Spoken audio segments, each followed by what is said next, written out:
আসসালামু আলাইকুম everyone, welcome to Flavour Studio. আশা করছি সবাই ভালো আছেন। আজকের রেসিপি ইলিশ পোলাও। চলুন শুরু করা যাক। ফার্স্টে একটা বাটিতে 3 টেবিল চামচ টক দই নিব, 3 চা চামচ পেঁয়াজ বাটা,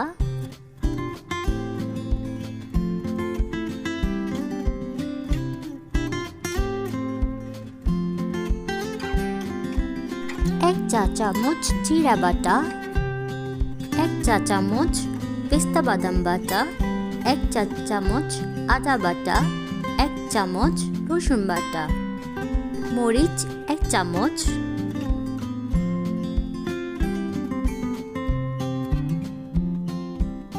গরম মশলা গুঁড়া 1 চামচ, লবণ পরিমাণ মতো।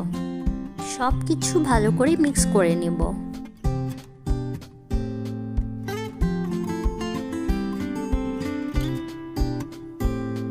এখানে 10 টুকরো ইলিশ মাছ নিয়ে নিয়েছি। টক দইয়ের মিশ্রণটা ইলিশ মাছের উপর দিয়ে দিব, তারপর ভালো করে মেখে নিব।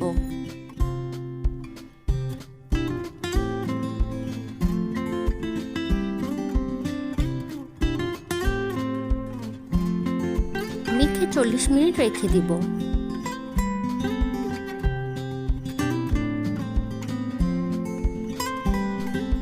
প্যানের মধ্যে তেল দিয়ে দেব। তেলটা গরম হয়ে গেলে পেঁয়াজ কুচি দিব।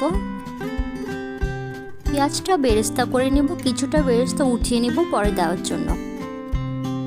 টক দইয়ের মিশ্রণ থেকে মাছগুলো উঠিয়ে নেব, তারপর টক দইয়ের মিশ্রণটা তেলে দিয়ে দেব।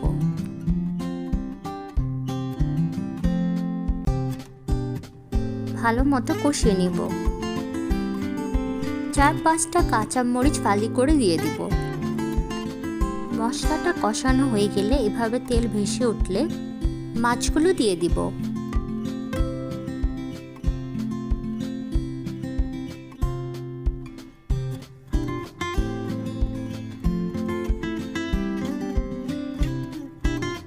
টক দইয়ের মিশ্রণ যেটা বাটিতে লেগে থাকবে সেটাতে একটু পানি মিক্সড করে মাছে দিয়ে দিব।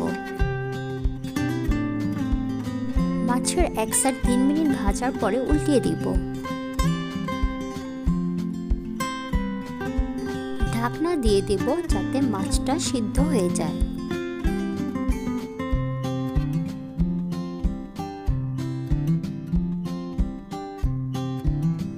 অল্প একটু চিনি দিয়ে দিব। হয়ে গেলে মাছগুলো উঠিয়ে রাখবো।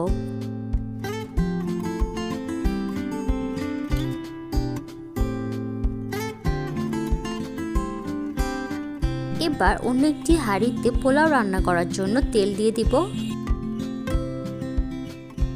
গরম মশলা ও পেঁয়াজ কুচি দিয়ে দিব।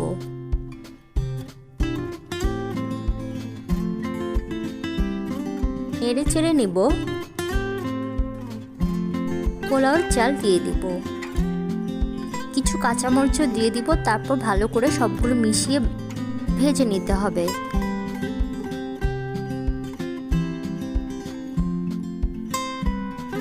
ভাজা হয়ে গেলে অর্ধেক ঝোল চালে দিয়ে দিব।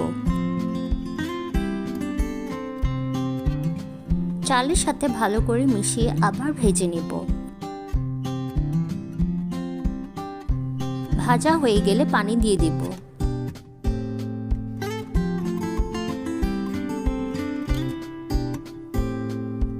অল্প একটু ঘি দিব। 1 কাপ দুধ দিব, তারপর ঢেকে রাখবো। পানি শুকিয়ে এলে নেড়ে চেড়ে নিব।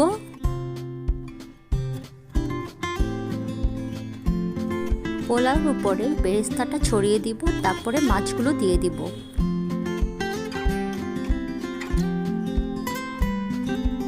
বাকি অর্ধেক ঝোল মাছের উপরে দিয়ে দিব।